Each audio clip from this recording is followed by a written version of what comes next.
Hello everyone, এই ক্লাসটো নবৰণ ছাৰে ক্লাসটো লৈছে মই জাস্ট ক্লাসৰ আগতে 1 মিনিটৰ কাৰণে এটা কথা ক'ব বিচাৰিছো মেথছৰ আপোনালোকে বহুতে এটা কোৰ্স বিচাৰি আছিল আমাৰ পৰা আমি সেই কোৰ্সটো লঞ্চ কৰিছো আৰু সেই কোৰ্সৰ যেটো ওৰিয়েন্টেশন ভিডিও আছে ফাৰ্স্ট ভিডিও মানে আমি কেনেকৈ আগবাঢ়িম কেনেকৈ কি কৰিম গোটেই কথাখিনি এটো ক্লাসত পঢ়োৱা আছে মেথছৰ কোৰ্সটো আপোনালোকে ইয়াতে ডিটেইলছখিনি দেখিছে এটো কোৰ্স আমি লঞ্চ কৰিছো য'ত প্ৰথম 15-20 টা ক্লাসত কোনো টপিকত সমুৱা নহয় যিমান ট্ৰিগোনোমেট্ৰি মেনচুৰেশন কিবা যিমান টপিক আছে না 30-35 টা তাত সমুৱা নহয় স্কুল লেভেলত যিখিনি আমি কৰি অহা নাছিলো যিবিলাক সৰু বস্তু শিকা কেৱল বেসিক কনসেপ্ট শিকাত গুৰুত্ব দিয়া হ'ব যাতে আপোনালোকে মেথছত আৰু কোনো দিন প্ৰবলেম নাপায় কোনো বেলেগ পৰীক্ষাৰ কাৰণে একদম এডিআৰই পৰা এপিএসসি সিসেট পেপাৰৰ পৰা আৰম্ভ কৰি পেলাই আপোনালোকে য'ত মেথছ আছে আসাম পুলিচৰ হক জেডাবলৰ হক টেটত যি মেথছ আছে এভৰিথিং সবৰে কাৰণে কভাৰ কৰাকে এই কোৰ্সটো ডিজাইন কৰা হৈছে আপোনালোকৰ কাৰণে এটো ক্লাস চাৰে আইডিয়া হ'ব ইয়াৰ পিছত আৰু দুটা ক্লাস আপোনালোকৰ কাৰণে আপলোড কৰি দিয়া আছে ইউটিউবতে আমাৰ যেটো ক্লাস 2 and 3 তাত কনসেপ্ট বুজোৱা আৰম্ভ কৰা হৈছে সৰু বেসিক কনসেপ্ট বিলাক চাব আপোনালোকে কেনেকুৱা পায় হেগিটাও এটো ক্লাস প্ৰথম চাই লওক তাৰ পিছত যদি ভাল লাগে আপোনালোকৰ তেতিয়া আমাৰ কোৰ্সটোত এনৰোল কৰিব পাৰিব কোৰ্সটোত গুটেখিনি কথা আপোনালোকে দেখিছে দিয়া আছে 6 অফ তেনেলৈকে যিমান মেথছৰ চেপ্টাৰ থাকে টপিকস থাকে আমি সব এটা ইনক্লুড কৰিম ফুল সিলেবাস মেথছৰ যিমান 30-35 টা টপিক থাকে সব কভাৰ কৰিম প্ৰতিটো চেপ্টাৰৰ লগত ৰিলেটেড যিবিলাক পিৱাইকিউ আগতে আহিছে সেইবিলাক চাই ডিসকাস কৰিব আৰু আপোনালোকৰ কাৰণে যিমান লাগে মেথছৰ কাৰণে জাস্ট এবাৰ আমাৰ ওপৰত ট্ৰাষ্ট কৰি পেলাই চাওক এবাৰ আপোনালোকে এনৰোল হৈ চাওক যিমান আজিলৈকে প্ৰবলেম আছে না মেথছৰ গুটেখিনি সলিউশন মোৰ হিচাপত আপোনালোকে এই কোৰ্সটোৰ ভিতৰত পাই যাব আৰু নবৰণ ছাৰৰ লগত কোঅপাৰেট কৰিব বুলি আশা কৰিছো কোৰ্সটো কেনেকৈ ল'ব আপোনালোকে গুগল প্লে ষ্ট'ৰ যাব আমাৰ এইটো প্ৰি ষ্টাডি এপ দেখিছে এইটো ডাউনলোড কৰিব ফোন নম্বৰ দি লগইন কৰিব তাৰ পিছত আপোনালোকে ওপৰতে হয়তো এই বেনাৰখন যিখন দেখিছিলে আপোনালোকে এখন পাব পাৰে যদি নাপায় তেতিয়া হলে আপোনালোকে তলত যেটো ষ্ট'ৰ টেব দেখিছে ন এই ষ্ট'ৰ টেবটো ক্লিক কৰিব এবাৰ ষ্ট'ৰ টেবটো ক্লিক কৰিলে আপোনালোকে দেন অকমান স্ক্ৰল কৰিলে তাতে গোটেই কোৰ্স বিলাক আমাৰ আছে আপোনালোকে যেটো maths course for all exams বুলি আছে সেইটো বিচাৰিব পোষ্টাৰখনটো দেখিছে চিনি পাবই দেন তাতে ক্লিক কৰি পেলাই তলত আপোনালোকে যেটো দেখিছে বাই নাও অপচন আছে বাই নাও ক্লিক কৰিলে অনলাইন পে কৰি পেলাই ল'ব পাৰিব আৰু গোটেই কন্টেন্টখিনি চাব পাৰিব ক্লাস এতিয়া আমাৰ হ'ব লাহে 3টা মান ক্লাস হৈ গৈছে বাকি ক্লাসখিনি হৈ থাকিব নমস্কাৰ মই নবৰণ কাশ্যপ আপোনালোকক সকলোকে প্ৰি ষ্টাডিৰ মোৰ প্ৰথমটো ক্লাছলৈ স্বাগতম জনাইছো আজি আমাৰ ওৰিয়েন্টেশন ক্লাছ আচলতে আজিৰ ক্লাছত আমি কি আলোচনা কৰিম যে আমি কেনে ধৰণে ম্যাথমেটিক্স সাবজেক্টটো আমি অধ্যয়ন কৰিম আমাৰ সন্মুখত যিবিলাক পৰীক্ষা আহি আছে যে এডিআৰই 3.0 ঠিক আছে এডিআৰই 3.0 হওক অথবা ডিএইচএস হওক এই ধৰণৰ পৰীক্ষাবিলাকৰ বাবে আমি কেনেকুৱা ধৰণে প্ৰস্তুতি চলাম সেই কথাটো আজি আচলতে আমাৰ গোটেই ক্লাছত আমি আলোচনা কৰিম গতিকে সকলোকে স্বাগতম জনাইছো আৰু সাবজেক্ট এটা অধ্যয়ন কৰাৰ আগত আমি কিছুমান কথা বুজি লোৱাটো বৰ দৰকাৰ যিখিনি কথা আজি আমি অকনমান পাতি ল'ব বিচাৰিছো এটা কথা হ'ল বৰ বেছি আজি ভিডিওটোত আমি পঢ়াৰ কথা একো নাপাও আমি জাস্ট কেনেকৈ আগবাঢ়িম কিহৰ কাৰণে আমাৰ সমস্যাবিলাক হয় গণিতত এই ধৰণৰ কথাবিলাক আমি ডিসকাস কৰিম প্ৰথম কথা হ'ল why do we face problems in mathematics আমি গণিতৰ ক্ষেত্ৰত সমস্যাৰ সন্মুখীন হওঁ কিয় প্ৰথম কথা হ'ল যেটো কথা মই মোৰ ষ্টুডেন্টস বিলাক খুব কৈ থাকো মোৰ 11 12 9 10 এইখিনি ষ্টুডেন্টস মই বহুত পঢ়া অফলাইনত এই তেওঁলোকক এইখিনি কথা বহুত কৈ থাকো যে উইক বেসিক্স অৰ্থাৎ তেওঁলোকৰ যেটো বেসিক থাকে অৰ্থাৎ তেওঁলোকৰ যেটো প্ৰাথমিক জ্ঞান থাকে সেইটো তেওঁলোকৰ মানে ষ্ট্ৰং নহয় আৰু তাৰ বাবে তেওঁলোকে কি হয় পৰৱৰ্তী সময়ত অসুবিধাৰ সন্মুখীন হয় আৰু সেইটো মই লিখিছো I have written like that weak basic ঠিক আছে মই ইয়াত 6টা মানে বিষয়বস্তু আনিছো যিখিনি কাৰণে আপোনালোকে গণিত টান পায় আপোনালোকৰ সৰু কথাবিলাক ক্লিয়াৰ হোৱা নাই বহুতে এতিয়াও দশমিকৰ হৰণ নাজানে হয়নে নহয় আপোনালোকে পিছত মোক ক'ব হয়নে যে দশমিকৰ হৰণ দশমিকৰ পূৰণ ভগ্নাংশৰ যোগ ভগ্নাংশৰ বিয়োগ হৰ পৰিমেয়কৰণ লসাগু গসাগু বিভাজ্যতাৰ পৰীক্ষা এই সৰু বস্তুবিলাক আপোনালোকে নাজানে আৰু সেই কাৰণে আপোনালোকে ডাঙৰ মেথছবিলাক কৰিবলৈ অসুবিধা পায় পিছত 2 নম্বৰ কথা হ'ল মেথছ এংজাইটি বহুতে কয় এই খিদনা মোক কোনোবা এগৰাকী ষ্টুডেণ্টে মেছেজ দিছে যে স্যাৰ মোৰ বাৰে মেথছৰ কাৰণে সিলেকশন হোৱা নাই অফ কোৰ্স আপোনাৰ হোৱা নাই সিলেকশন মেথছৰ কাৰণে কিন্তু সেই বস্তুটো যদি আপুনি কেনেবাকে মগজুত বহুৱাই লৈছে তেতিয়াহলে এটা এংজাইটি ক্ৰিয়েট হৈ যাব আৰু সেইটো আপোনাক কিন্তু হাৰ্ম কৰিব গতে ম্যাথমেটিক্সৰ ওপৰত যদি এংজাইটি আছে সেইটো আপুনি দূৰ কৰিব লাগিব তেতিয়াহলে এটা আপোনালোকৰ মনত আহিছে যে সাৰে ক'লে যে ম্যাথমেটিক্সৰ ওপৰত এংজাইটি আছে এংজাইটি দূৰ কৰিব লাগিব আপোনালোকে ভাবিছে যে হয় মোৰ আছে কিন্তু দূৰ কেনেকৈ কৰিম এটা কোৱেশ্চন মাৰ্ক এটা আহিছে যে দূৰ কেনেকৈ কৰিম মই এংজাইটি দূৰ কৰা বেলেগ ৰাস্তা নাই দূৰ কৰা কথা হ'ল যে পোৰ টিচিং মেথড এতিয়ালৈকে আপোনালোকৰ হৈ আছে অৰ্থাৎ আপোনালোকে জোৰ পৰা শিকিছে আপোনালোকক সৰুতে যি শিকাইছিল এটা পোৰ টিচিং মেথডৰ জৰিয়তে হয়তো আহিছিল অৰ্থাৎ তেখেতে হয়তো বহুত জানিব পাৰে কিন্তু আপোনালোক ভালদৰে বুজাব পৰা নাছিল বা কিবা এটা খুদিলে আপোনালোকৰ ভয় লাজ এইবিলাক আছিল সেই কাৰণে আপোনালোকে এতিয়ালৈকে পাৰা নাই সেইটো হ'ল পোৰ টিচিং মেথড কিন্তু আইটো চিন্তা কৰিব নালাগে যেহেতু অনলাইন ক্লাছ কোনেও লাজ কৰিব নালাগে মোৰ নাম্বাৰ সকলোৰে ওচৰত এভেইলেবল আছে যি অসুবিধা পায় মোক দিলে হ'ল মই সম্পূৰ্ণৰূপে সহায় কৰিম তাক সমাধান কৰিবলৈ 4 নম্বৰ কথা হ'ল ইনসাফিচিয়েন্ট প্ৰেক্টিস অৰ্থাৎ আপোনালোকে কি কৰে যে মেথছ এটা পঢ়িলে খুব ধুনিয়াকৈ আপুনি মানে হেই কৰিলে যে মেথছটো এটা নিয়ম পঢ়াই দিলোঁ ধৰি লৈছোঁ মই উদাহৰণ যে ভগ্নাংশৰ যোগৰ ওপৰত মই আপোনাক এটা ক্লাছ ল'লোঁ যে মানে কেনেকৈ ভগ্নাংশৰ যোগ বিয়োগ কৰে এইটো ক্লাছ এটা ল'লোঁ আপুনি ধুনীয়াকৈ বুজি গ'ল হৰৰ পৰা কেনেকৈ লসাগু ল'ব লাগে লসাগু লৈ পেলাই কেনেকৈ তাক পূৰণ হৰণ কৰি পেলাই আমি তাক কেলকুলেশ্যন কৰিব লাগে ধুনীয়াকৈ কৰি গ'ল কিন্তু গৈ পেলাই আপুনি এটাও প্ৰেক্টিছ কৰি চোৱা নাই ডেট মিনছ আপোনাৰ কি হ'ব যদি প্ৰেক্টিছ নকৰে তেতিয়াহ'লে আপুনি হাজাৰ ভালকৈ নপঢ়ক কিয় আপুনি পাহৰি যাব বস্তুটো ঠিক আছে আপুনি হাজাৰ ভালকৈ পঢ়িলেও আপুনি বস্তুটো পাহৰি যাব গতিকে প্ৰেক্টিছ আমি বেছি কৰিব লাগিব তাৰপিছত 5 নম্বৰ কথাটো হ'ল difficulties in understanding the mathematical language অৰ্থাৎ গণিতৰ কিছুমান ভাষা থাকে অৰ্থাৎ মই আপোনাক এটা কথা উদাহৰণ এটা দিছোঁ যে এজ ৰিলেটেড প্ৰব্লেমত বহুত এনেকুৱা ধৰণৰ গণিতৰ ভাষা বুজিব লগা প্ৰশ্ন আহে ধৰি লৈছোঁ মই কৈছোঁ যে হৰি ৰামতকৈ আপোনাৰ হৰি ৰামতকৈ 4 বছৰ ডাঙৰ বুলি আপোনাক কৈছে যে হৰি ৰামতকৈ 4 বছৰ ডাঙৰ অৰ্থাৎ আপুনি কি বুজি পালে যে হৰি নামৰ যিজন ল'ৰা আছে এই ল'ৰাজন ৰাম বোলা ল'ৰাজনতকৈ কিমান বছৰ ডাঙৰ 4 বছৰ ডাঙৰ ঠিক আছে দুটা কথা যে হৰি আৰু ৰাম আপোনাক মই কৈ দিলোঁ যে হৰি ৰামতকৈ কিমান বছৰ ডাঙৰ 4 বছৰ ডাঙৰ ডেট মিনছ আপুনি বুজিব লাগিব যে হৰি ডাঙৰ কাতকৈ ৰামতকৈ যদি আপুনি কিবা কাৰণত অংকটো কৰিবলৈ আপুনি ৰামৰ বয়স ধৰিছে যে ধৰা হ'ল ৰামৰ বয়স x বছৰ তেতিয়াহ'লে হৰি যিহেতু ডাঙৰ বুলি কৈছোঁ ৰামতকৈ হৰিৰ বয়স কিমান ধৰিব লাগিব x + 4 বছৰ কাৰণ আপুনি একদম বেছিক কথা এটা ভাবকচোন যে আজি যদি আপোনাৰ বয়স 20 বছৰ হয় ৰামৰ বয়স যদি আজি 20 বছৰ হয় হৰিৰ বয়স কিমান হ'ব 20 + 4 24 বছৰ হ'ব আজি যদি হৰিৰ বয়স কিমান বছৰ হয় তেতিয়াহ'লে মই যদি হৰিৰ বয়সৰ পৰা ৰামৰ বয়সটো উলিয়াব লাগে হৰিৰ বয়স যদি আজি 40 বছৰ হয় তেতিয়াহ'লে ৰামৰ বয়স কিমান হ'ব কওকচোন মোক হৰিৰ বয়স যদি 40 বছৰ হয় ৰামৰ বয়স কিমান হ'ব ৰাম হৰিতকৈ 4 বছৰ সৰু হ'ব হয়নে নহয় ৰাম হৰিতকৈ কিমান বছৰ সৰু হ'ব 4 বছৰ সৰু হ'ব তেতিয়াহ'লে ৰামৰ বয়স হ'ব 40 - 4 হ'ব বুজি পাইছেনে 36 হ'ব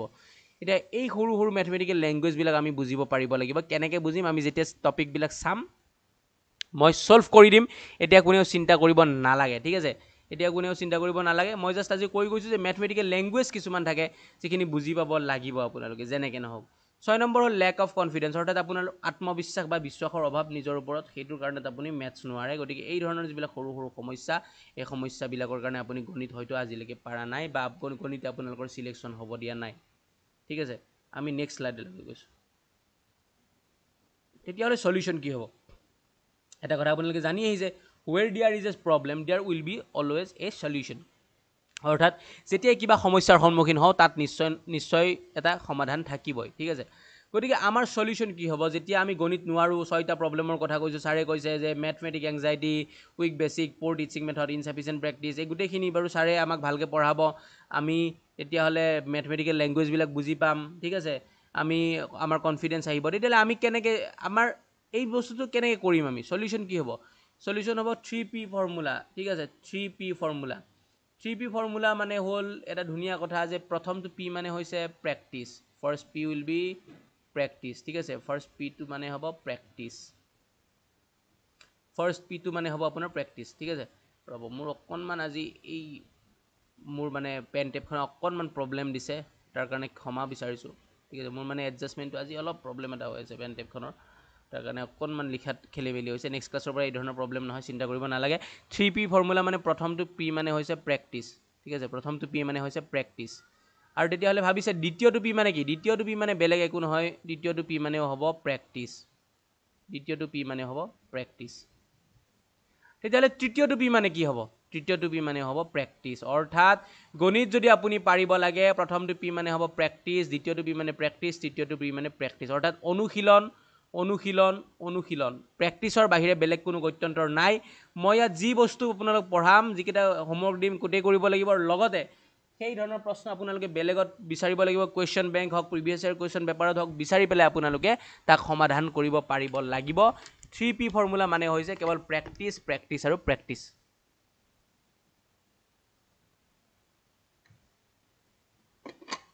গতিকে আপোনালোকে নিশ্চয় বুজি পাইছে আমি প্ৰেক্টিছৰ অবিহনে অৰ্থাৎ অনুশীলনৰ অবিহনে মেথামেটিক্স আমি কৰিব নোৱাৰিম তাৰপিছত আমাৰ নেক্সটলৈকে আহিছোঁ আমি সিলেবাছ আমি কোনখিনি সিলেবাছ কভাৰ কৰিম এইখিনি ডিছকাছ কৰি লওঁ আমি আপোনালোকৰ ADRE 3.0 বা DHS যি পৰীক্ষা নহওক কিয় ষ্টেট লেভেলৰ পৰীক্ষাৰ কাৰণে আমি কোনখিনি কভাৰ কৰিম ষ্টেট লেভেলৰ পৰীক্ষাৰ কাৰণে আমি কভাৰ কৰিম মেইন কথা হ'ব আমাৰ ক্লাছ 10 লেভেললৈকে যিখিনি সিলেবাছ থাকিব ঠিক আছে মই ইয়াত লিখিছোঁ যে আমাৰ I have written here যে up to class 10 যিখিনি থাকিব মই গোটেইখিনি কভাৰ কৰিম ক্লাছ 10 লৈকে যিখিনি থাকিব আৰু লগতে সাম পোৰ্শনছ অফ 11 and 12 অৰ্থাৎ কি হয় কেতিয়াবা পেপাৰবিলাকত এটা দুটা কুৱেশ্যন HS লেভেলৰ পৰা কাটি দিয়ে যেনে এটা টপিক আছে আপোনাৰ পাৰমুটেশ্যন এণ্ড কম্বিনেশ্যন আপুনি কিছুমানে শুনিছে টপিকটো permutation and combination HS level HS মেথছখনত থাকে গতিকে আমি সেইটো সাধাৰণতে পঢ়া নহয় কিন্তু আগে পিছে এটা দুটা কুৱেশ্যন দেখিছোঁ আৰু সেইকাৰণে আমি প্ৰিভিয়াছ ইয়াৰ কুৱেশ্যন পেপাৰ উঠাই পেলাই যি কুৱেশ্যন দেখা পাওঁ এই ধৰণৰ আমাৰ আহিব পৰা ধৰণৰ সেই ধৰণৰ কুৱেশ্যনবিলাক আমি ইয়াত ছল্ভ কৰিম ঠিক আছে আমি প্ৰিভিয়াছ ইয়াৰ কুৱেশ্যন পেপাৰ উঠাই পেলাই আমি যিবিলাক ভাবোঁ যে আহিব পাৰে 11-12 ঠিক আছে যদি আমি PY মুঠতে কথা হ'ল আমাৰ PY কিউজবিলাক আমি এনালাইচিছ কৰিব লাগিব আৰু এনালাইচিছ কৰি পেলাই যিবিলাক বস্তু আহিব যেন আমি পাওঁ সেইবিলাক বস্তু আমি কি কৰিম ডিছকাছ কৰিম ঠিক আছে মুঠতে প্ৰথম কথা হ'ল আপোনালোকে বুজি ৰাখক যে 10 লেভেললৈকে গোটেইখিনি চিলেবাছ আমি কভাৰ কৰিম আৰু 11 and 12 যিখিনি পৰ্শ্যন আছে যি দুই এটা কুৱেশ্যন আহি থাকে সেইখিনি আমি পিছত কভাৰ কৰিম প্ৰথমতে 10 লৈকে গোটেইখিনি কৰি লওঁ ফ্ৰম 6 to 10 ঠিক আছে আমি 6 to 10 কৰি ল'ব লাগিব প্ৰথমতে এতিয়া আহিলে আমাৰ ফ'কাছ এৰিয়া আমি কোনবিলাক কথাৰ ওপৰত বেছি গুৰুত্ব দিম এতিয়াতো কথা হ'ল ছাৰে কৈছে যে 10 লৈকে 11-12 কিছুমান টপিক এইবিলাক চাম কিন্তু বেছিভাগ আমি ফ'কাছ কিবিলাক এৰিয়াৰ ওপৰত কৰিম এইখিনি কথা মই ধুনীয়াকৈ এতিয়া ডিছকাছ কৰিম চাব প্ৰথম কথা হ'ল কি নাম্বাৰ ছিষ্টেম সংখ্যা প্ৰণালী আমি ধুনীয়াকৈ পঢ়িম দ্বিতীয় কথা হ'ল পাৰ্চেণ্টেজৰ কুৱেশ্যন আপুনি পৰীক্ষাত এটা নহয় এটা দেখিব এইটো এটা one of the most common topic হয় 3 নম্বৰ কথা হ'ল ৰেচিঅ' এণ্ড প্ৰপৰ্শ্যন 4 নম্বৰ অৰ্থাৎ অনুপাত আৰু সমানুপাত 4 number square and cube routes এইটো এটা কমন টপিক হয় এইটো এটা কমন টপিক মই লিখি গৈছোঁ যিবিলাক বৰ বেছি দৰকাৰী আমি যিবিলাক ফ'কাছ কৰিম সেইবিলাকতো লিখিছোঁ তাৰ ওপৰত যিকেইটা আৰু বেছি দৰকাৰী এইকেইটা আকৌ কমন বুলি লিখি গৈছোঁ 5 নম্বৰ প্ৰফিট এণ্ড লছ এইটো এটা কমন টপিক হয় ঠিক আছে এইটো এটা কমন টপিক হয় 6 নম্বৰ টেষ্ট অফ ডিভিজিবিলিটি এইটো বৰ এটা সাধাৰণ কথা যে বিভাজ্যতাৰ পৰীক্ষা যে সংখ্যা এটা দেখাৰ লগে লগে কেনেকৈ 2ৰে 3ৰে হৰণ যায় বুলি আমি যে কৈ দিব পাৰোঁ যে ধৰক 3 4 5 এই সংখ্যাটো কিহেৰে হৰণ যাব 3 2 5 3 2 5 এই সংখ্যাটো কিহেৰে হৰণ যাব যে 5ৰে যাব কেনেকৈ গম পালোঁ এককৰ ঘৰত বা শেষৰ অংকটো 5 সেইকাৰণে 5ৰে যাব কি নিয়ম আছিল যে এটা সংখ্যাৰ শেষৰ অংকটো অৰ্থাৎ এককৰ ঘৰৰ অংকটো যদি 5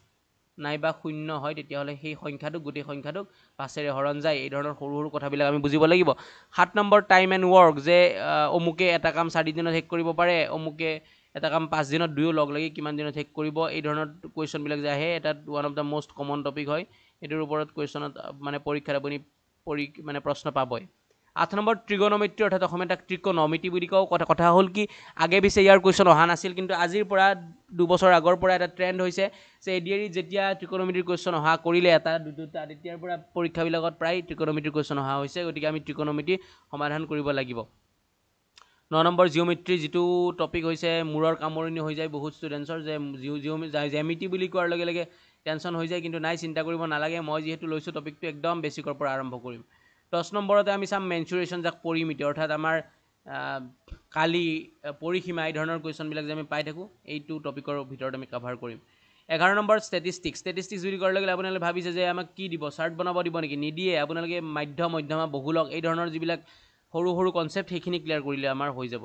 12 number LCM and HCF one of the most common topic হয় কাৰণ বেলেগত যদি ডাইৰেক্টলি কুৱেশ্যন LCM এণ্ড HCFৰ নাহেও তথাপি আপোনাৰ ব্যৱহাৰ আহিব এইটোৰ আমাৰ ব্যৱহাৰ কৰিব লাগিব LCM এণ্ড HCFৰ ঠিক আছে আপুনি ব্যৱহাৰ কৰিব পাৰিব লাগিব যে কেতিয়াবা আমি ভগ্নাংশৰ যোগ বিয়োগ কৰি আছোঁ তাতে LCM লাগি গ'ল ঠিক আছে এইটো এটা one of the most common topic হয়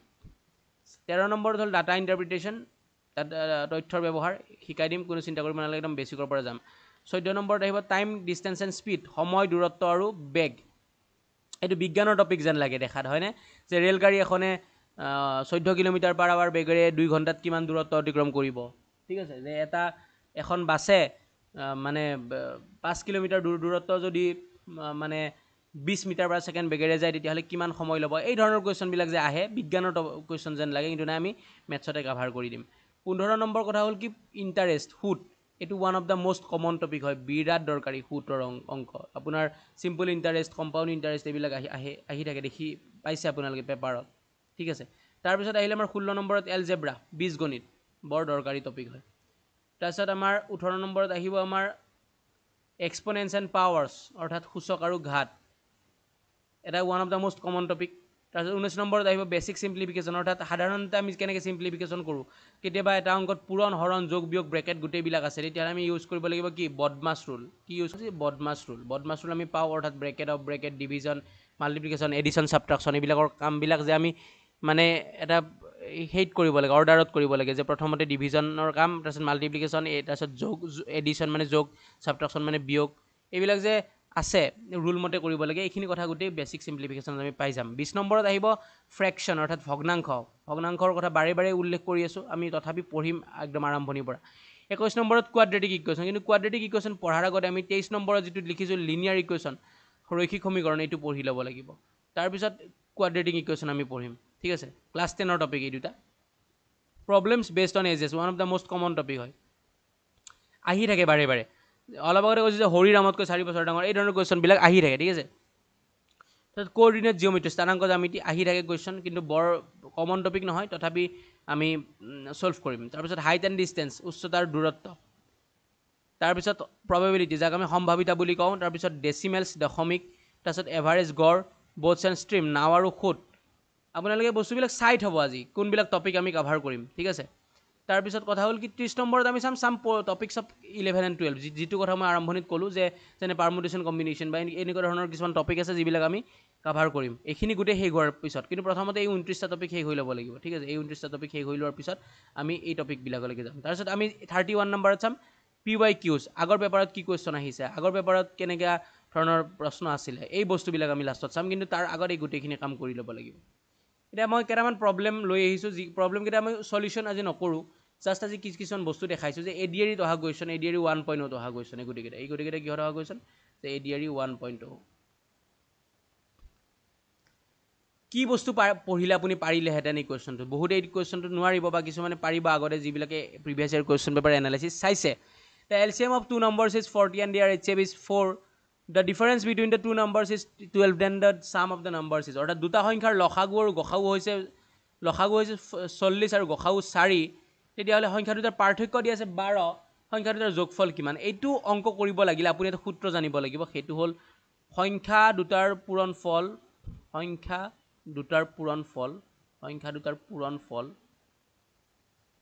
সমান সিহঁতৰ লসাগু, অৰ্থাৎ LCM পূৰণ সিহঁতৰ গসাউ HCF। এইটো সূত্ৰ নাজানিলে আপুনি কৰিব নোৱাৰিব এইটো। গতিকে এইটো সূত্ৰ কেনেকৈ গম পাম, যেতিয়া আমি ইয়াত যে লিখিছোঁ লসাগু গসাউ নামৰ টপিকটো আমি কিমানত লিখিছোঁ, ইয়াত 12 নম্বৰত লিখিছোঁ। এইটো যেতিয়া আমি পঢ়িম তেতিয়া আমি এইটো কুৱেশ্যন কৰিব পাৰিম, বুজি পাইছেনে? সেইকাৰণে মই কথাটো কৈছোঁ বেছিকৰ পৰা ক্লিয়াৰ কৰি যাম। ছেকেণ্ড যিটো কুৱেশ্যন আহিছিলে, এই কুৱেশ্যনটো এই টপিক মানে এই কুৱেশ্যনটোৰ ওপৰত, এই মানে ফৰ্মুলাটোৰ ওপৰত, যে দুটা সংখ্যা অনুপাতত আছে 2:3, প্ৰডাক্ট অৰ্থাৎ সিহঁতৰ পূৰণফল লসাগুৰ গসাউৰ পূৰণফল 96, সংখ্যা দুটাৰ যোগফল কিমান হ'ব,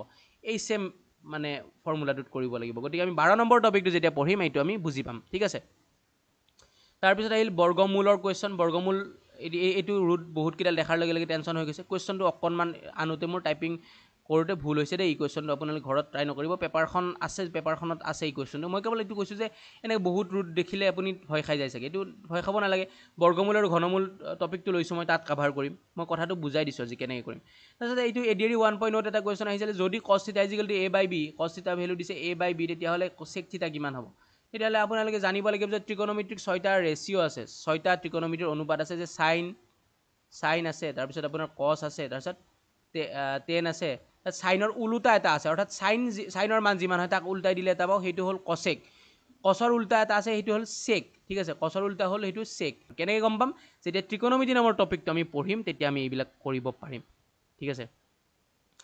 তেতিয়াহ'লে এতিয়া আহোঁ আমাৰ পৰিকল্পনা কি, আমাৰ প্লেনিং, আমি কেনেকৈ ভিজনটো লৈছোঁ, আমি কেনেকৈ আগবাঢ়িম। প্ৰথম কথা হ'ল কি বেছিক বিল্ডিং, অৰ্থাৎ মোৰ প্ৰথম 20টামান ক্লাছ একদম বেছিকৰ হ'ব। যিয়ে গণিত পাৰে প্ৰথম 20টামান ক্লাছ, যে গণিতত একদম চোকা তেওঁলোকৰ বাবে প্ৰথম 20টামান ক্লাছ নহয়, কিন্তু আগতে কৈ দিছোঁ। যিহেতু বহুতে